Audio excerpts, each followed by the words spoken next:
Hello, Scorpio. Welcome to Dove and Serpent Tarot. My name is Paul. If Scorpio is your sun, moon, or rising sign, this is your tarot card reading. Remember to hit the like button, leave a comment, consider subscribing to the channel, especially if this reading resonates with you.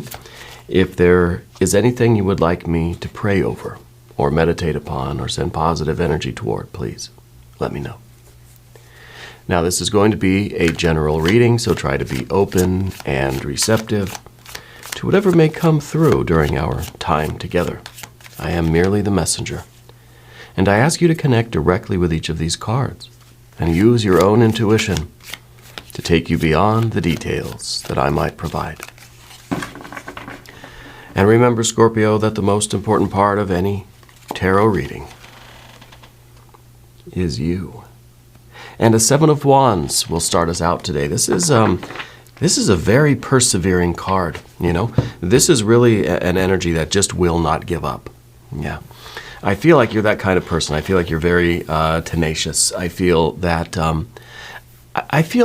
you kind of like, you stick up for other people, right? You kind of you're the defender of people that like can't defend themselves. You know, I feel like you're always rooting for the underdog in life. And maybe because you've kind of felt as if throughout your life the odds were against you, right? More than they were kind of like everything was kind of given to you or going your way in your life. I think you really had to fight. And I think that a lot of the success that you've had in your life has been because you have fought for it. Because you didn't give up even when the odds were very, very, very great. And that's the Seven of Wands, right? The Seven of Wands is this fight energy. The Seven of Wands says, I'm gonna keep fighting no matter what happens. I'm not giving up even if it, destroys me, right? So sometimes we're kind of like, we're tenacious to a fault. Even when most people, reasonable people would say, I'm gonna just quit, I'm gonna give up now. I don't think you are. Okay, and maybe there have been times in your life where you have sort of given up, or you have stopped fighting or stopped pushing right before you would have made it, right? And so I feel that there's kind of this energy like, I don't want to ever quit, because you never know when you're right on the cusp of winning, right? So I wonder if there was some time in your life where you sort of gave up on something only to find out that if you would have just stuck with it for another minute or two, you would have won.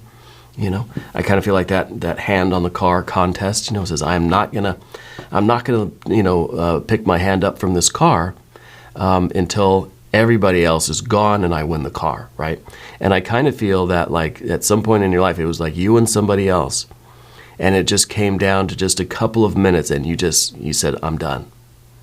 And I don't know if that analogy really would work, but then it turns out that a couple moments later, it would have been yours, right? So now I feel like there's always this kind of underlying fight in you, this underlying tenacity that says, I'm not going to stop pushing and working hard. I'm not going to stop fighting for what I want or what I believe in, because it's always just the next moment that it's going to work, right? Let's see where this energy is going. This is really strong energy. Sometimes this energy needs to calm down a bit. Sometimes this energy needs to, let's see what the next card is. What do we need? The Lover's card. It could be that we're fighting for a relationship. It could be that we are fighting for this union, right? Whatever the Lover's card is for you, this is what we are fighting for. Fighting for love.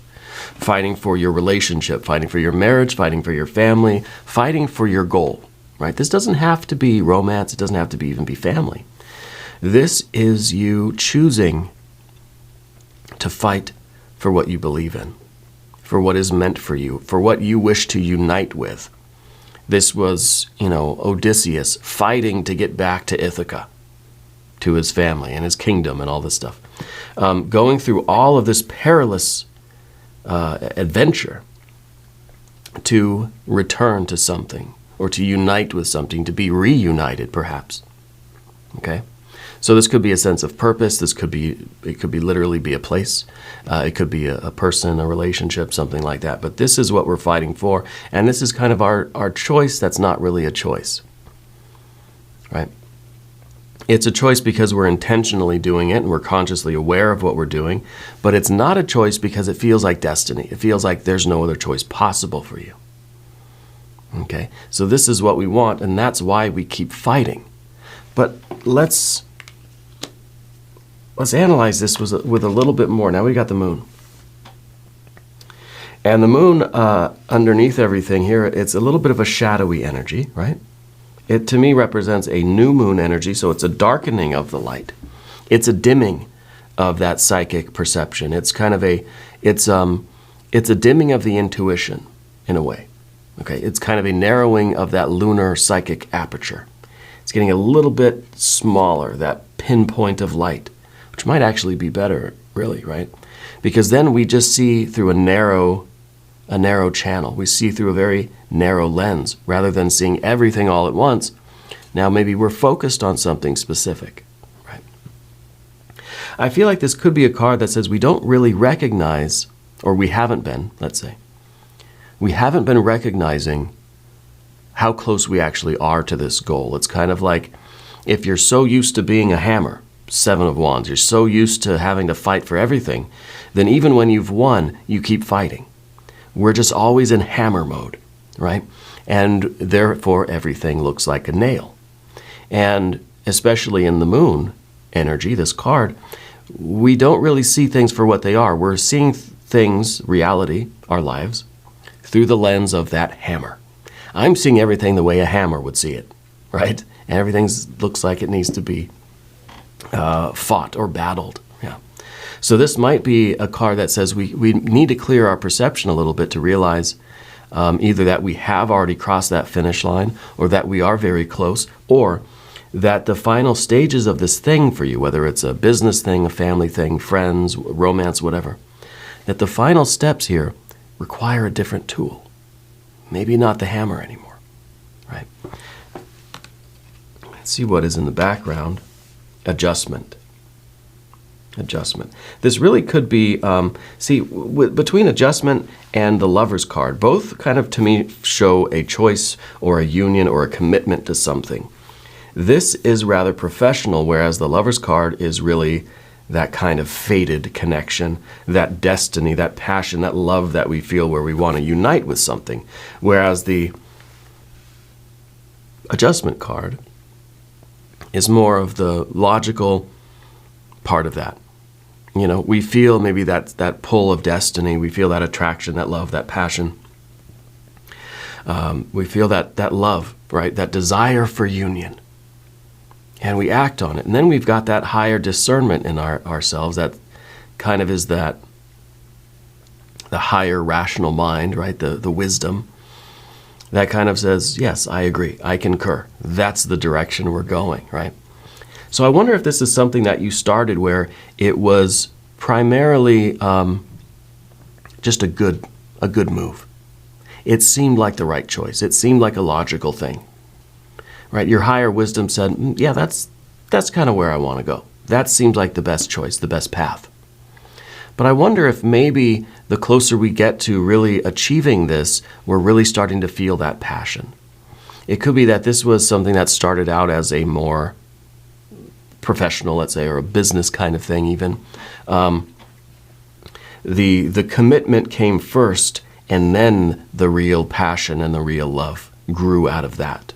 Okay, and it could be your commitment to a job, a business, your own business, the path that you've decided to take. Let's say it's the choice of major in university, your concentration of study. It's just, yeah, that's what the universe seems to be telling me. I need to go that way. You started going that way. Maybe there wasn't really a lot of passion or a lot of love or even real desire there at first. But I feel like the closer we get, the further along we get on this path, that desire is really growing. And now you've got both, right? And I feel like that's really leading us somewhere very special. Let's see what's up above everything. Queen of Pentacles. The Queen of Pentacles is quite quite different from the moon, right? Queen of Pentacles is a life that we can see. It's very productive. It's very abundant. We have all the practical things we need in a very obvious, in a very earthy, kind of very pragmatic way. All my needs are met. I have a little bit extra. I've got the good career. I take the 2 weeks of vacation every year. I got the picket fence and all this stuff. And it's really the kind of, I don't know, the more obvious things, right? The moon card may even be saying that there are desires that we are being drawn toward that we might not even really realize, that we've never really acknowledged before. So your idea of the perfect life, the Queen of Wands, is kind of, on paper, everything should be fine because I've got money, I've got abundance, I've got a good food, I got good friends, I go good places. There's, by all means, life is good, right? But then the moon kind of says, there's something I need. There's that sense of mystery, that sense of wonder, even the sense of that spiritual connection or having that, not having religion in your life. Because religion is different. Religion is kind of, it's more, I'm going to get myself in trouble here. It seems a little bit more earthly than the real spirituality that you want. Now, if you have religion and spirituality, well, that's great because then you have the spirit of the thing and you've got the routine, you've got the sense of community, you've got the ritual of it, right? So the Queen of Pentacles is showing me that there's kind of the ritual, but what we really are striving toward now is the spirit that is behind the ritual. And that's similar to the juxtaposition we have with the Adjustment card. If this is the ritual, the Lovers is really that spiritual yearning for union, right, with that spiritual, life or that spiritual force, okay? So we kind of have, in a way, this dichotomy, this duality that we've maybe recognized in our lives. And so when we think of it in this linear context going forward, I wonder if we had a very prosperous kind of life or career or this job or this life path that was very reasonable, very logical, it was balanced, there was a lot of abundance, we were on the right track, but it was lacking that sense of the divine, that sense of passion or that spiritual aspect, right? And that's kind of what we see now with the Lovers and the Moon card, and the Seven of Wands is us wrestling with that. And maybe if for you it's even, do I leave that really, really good job in order to go pursue something for which I actually feel this passion, right? Or do I stay at this job I have now and I try to make the passion there? I try to bring it. I try to evoke it in this context, right? Because we want the best of both worlds. We want physical stability and abundance. We want the good job that pays us well.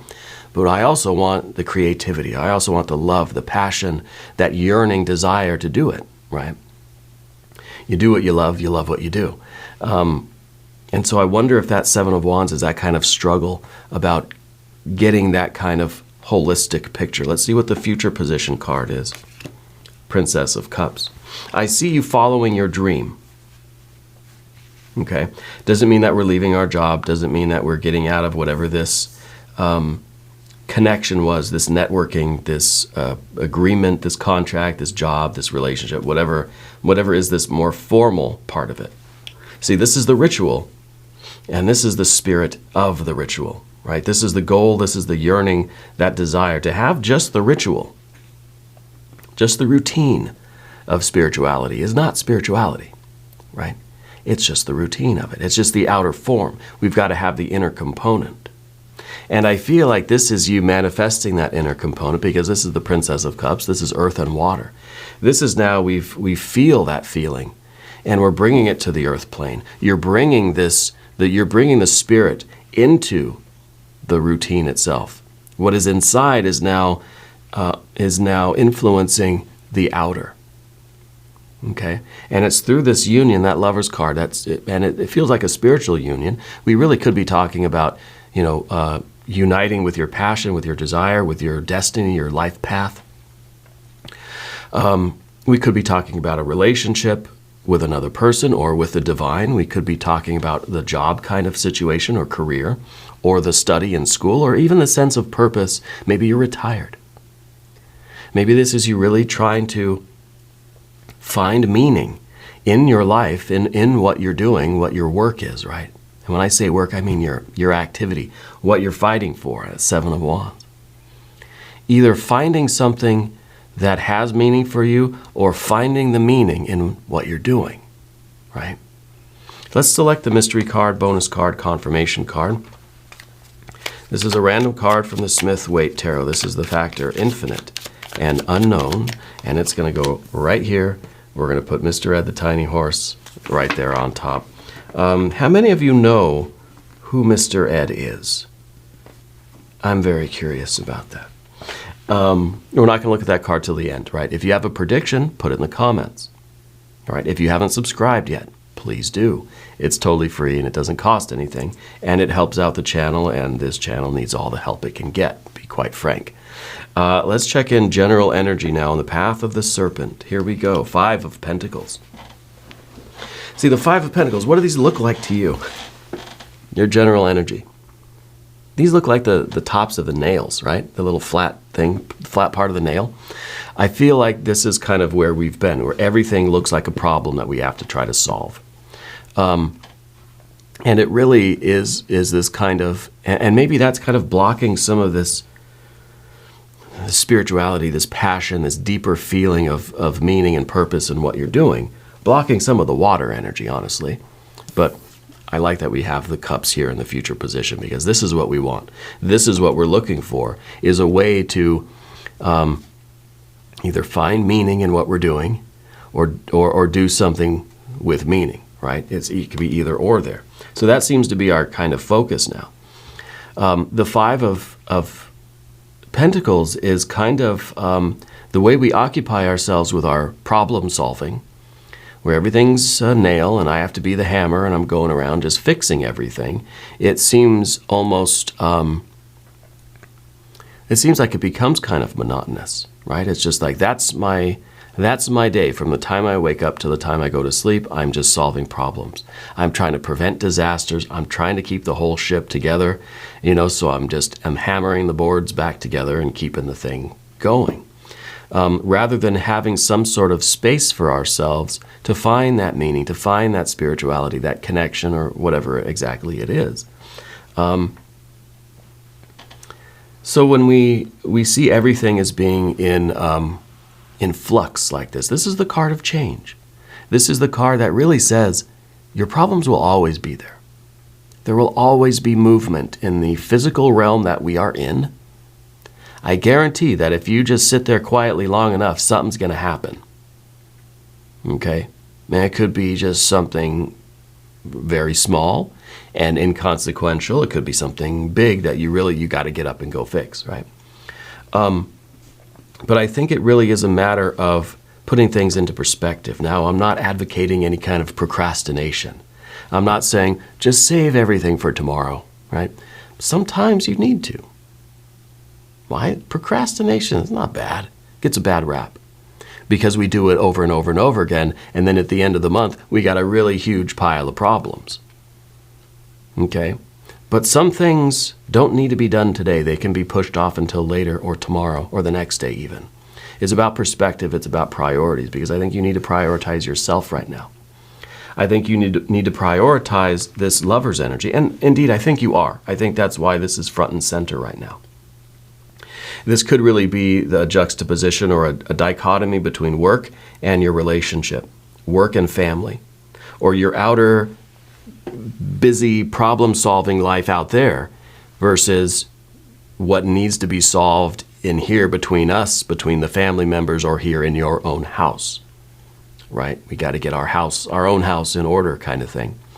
So I feel like you have this very fighting, problem-solving energy. It needs to be directed toward what's going on for you personally, spiritually, romantically, with your family, whatever it is.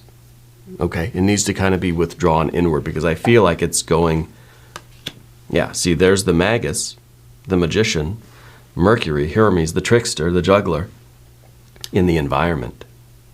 So it's as if you are putting all of your skill and wisdom into fixing problems outside of yourself for other people, let's say at work or at school or whatever. But there's still all this fluctuation going on in our own house. Okay. Now the Magician is a very complex card. There are a lot of aspects to this card, and we don't have time to go through every single one, right? But I like the idea of the juggler. I think you're juggling a lot out there, in your environment, whether it's work or school. Maybe you volunteer somewhere, I don't know. I feel like you're juggling a lot, okay? And I feel as if the people closest to you right now may be feeling as if you give the best version of yourself over there. But then when you come back here, we get what's left, right? And you know what I mean. It's kind of, we put all of our good energy, all of our good waking hours, right? All of my best hours of my day, I spend out there fixing those problems, doing the ritual and the routine, whether it's work or school or the community center or whatever it is, the external stuff. And then when you get home, when you're with yourself or your family or your pets or your plants or your people, they just kind of get what's left, right? Which is kind of exhausted and I just need to eat and go to sleep, right? And sometimes that's life, right? Sometimes we don't have a lot of time for ourselves, or we don't give ourselves the best hours of the day sometimes, or the best energy that we have during the day. They say human beings usually peak, in their day between 11 and 2 are like the prime hours, right? You get a little lunch in there somewhere, but those are the hours where you're really on top of it. You're the most productive, you're the most attentive, you're the happiest, between those hours, right? And I'm just generalizing. But then it's, what do we do with those hours? Well, we're out there at work, or we're at school, or we're running errands, and we're out there doing that kind of routine stuff that we need to do, and we want to be on the top of our game. But when we get back home, then it's like, I got nothing left. Okay? So we got to be careful with this, and maybe the idea of balance here is Ten of Wands, yeah. See, there's nothing left. We're exhausted, right? And so maybe there is this idea, this sense of balance, that we need to devote some of those prime waking hours to ourselves to find out how we can develop and manifest more meaning, more purpose, more spirituality, more wonder, more sense of mystery and myth even in your life, right? To have that kind of, I don't know, it's almost just a more fantastic kind of experience of life, right? But the Ten of Wands is the card of exhaustion. And I bet when it's finally time for you to sit down and do something for yourself, whether it's just to do a little meditation, prayer, self-care, practice some of your spiritual rituals and routines and ceremonies or devotions or prayers or anything like that, or even to just kind of sit and enjoy yourself or read a book or whatever it is with yourself or with your family, to spend quality time with your personal life. I feel like we're exhausted, we're depleted. It's like my back is sore, my neck is killing me. I just want to take a shower and go to bed. Right? All your quality hours, all the quality time in your life has already been spent by the time we get back to ourselves. And that's the fear. That's what the obstacle is here with the Ten of Wands, is how do we reclaim some of that energy? Well, I think balance is really important between the Adjustment and the Lover's card. Balance is a core theme there. And we've got the Knight of Swords. It really comes down to just making decisions, being decisive, carving out. See, the Knight of Swords is fire and air. It's just really almost very abruptly or impulsively cutting time in there for yourself. If I've got to split things up and if I've got to just say, nope, that's the cutoff, and the rest of my energy is for me. It's kind of like, they say 5 o'clock is quitting time, right? Well, what if by 5 o'clock and then you get home by 6, right? Traffic. You get home by 6, you've been done for hours already, right? You've been done since 2 o'clock, right? So how do we navigate that? We've got to find some ways to give ourselves, our pets, our plants, our people, some of that quality time that we're spending out in the world and other places. Okay, it's really about prioritizing and making some decisions, making some, if we have to, very simple rules that we will try our best to follow so that we can have the opportunity. We got to create the time and space to even pursue this experience of this Lover's card and this Princess of Cups, this water energy, this union with life in such a way that we begin to have some of that water energy, some of that mystery and magic and that spirituality in a real way. Because right here, there's no water here. We got the Princess of Cups saying that I want it, and I'm going to do something about it so that I can start to build that up in my life. Let's look at the mystery card. I want water. I want all the water. I want 10 of Cups here. Okay? If you have a prediction, put it in the comments. Let's check it out. Well, it's an 8 of Cups. We've got most of the water here. Okay? And the way this card looks, it looks like a little hermit back there, right? Walking away from all of that water. Walking away from the 5 of Cups and the 3 of Cups. Okay? Walking away from the 5 of Cups would be disappointment, right? Sadness, loss. The 3 of Cups, celebration, abundance, right? So to me, it kind of seems as if the hermit is taking a little break from the ups and downs of that external life because the hermit is going within. The hermit's taking just a little bit of time out for themselves. Okay? Even it means, taking away those really joyful experiences that we have on, externally, outside, the birthday parties at work or something, right? That I'm choosing to do what I need to do internally. So the 5 and the 3 of Cups are kind of the joys and sorrows of our external life that keep us involved, that keep us going. We are, we're tempted by those 3 of Cups externally. And indeed, we need them, we want them, it's part of life, it's part of what creates this balanced life. But with that Adjustment card versus the Lovers, I feel like there's not so much the balance. And so pulling away a little bit from the ups and downs of the world in order to find ourselves, to find our center, to figure out what's important and what's meaningful to us, to really see what's going on in our own souls and what we need. And see, this is the card that's not really happy, right? This is the card that's kind of saying, gosh, is my life a glass half empty or a half full kind of life, right? And if it's empty, why is it empty? And is the water draining out? If it's half full, how do I fill up the rest of it? We're taking a little time out from the world to figure that out. So this is kind of like we're out here performing these rituals, and those rituals require us to be happy and smiling and celebrating, right? But inside, I don't know that you're happy and smiling and celebrating, and I want you to. And I think Spirit is saying that we need to find out why that is and how we can come into a closer contact with our own spirit, with the divine energy, and have this whole balanced kind of life. And I think this is really important for you. And we're going to do an extended reading. If you want to stick around, link up top, there's one down below. New readings for Scorpio every Wednesday and Saturday, 6 a.m. Chicago time. If you haven't subscribed yet, please do. It is totally free. It doesn't cost anything. Leave a comment and let me know where in the world you're watching from, especially if this is your first time here.